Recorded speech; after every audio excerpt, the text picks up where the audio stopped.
Au pied du mont Ventoux, à l'extrême sud-est de notre région, Buis-les-Baronnies, son patrimoine et son maire.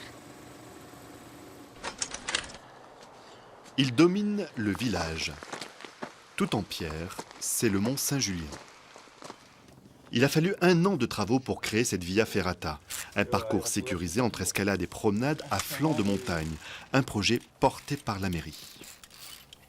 1700 mètres, c'est une des plus belles d'Europe et elle va nous amener 20 000 personnes par an qui vont prendre du plaisir et qui vont nous amener du bonheur à nous parce qu'ils vont faire tourner l'économie. Voilà pourquoi on voulait faire cette Via Ferrata. Si le maire de Buis possède cette Via Ferrata, il est également propriétaire D'une église récemment restaurée, d'une piscine pour les beaux jours, d'un centre équestre, d'un espace destiné à la musique, d'une salle des fêtes flambant neuve, d'une médiathèque, et évidemment de 2 écoles, une maternelle et une primaire. Surdimensionné ou pas, le patrimoine c'est du capital.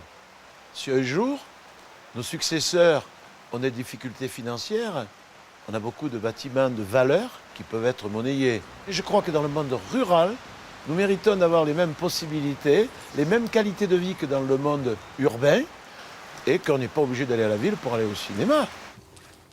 Ce cinéma, justement, labellisé Art et Essai, va être complètement restauré. Montant de la facture, eh bien, 515 000 € hors taxe, uniquement les travaux, sur lequel il faut ajouter tout ce qui est l'aménagement extérieur que nous ferons, et puis les frais d'architecte et compagnie.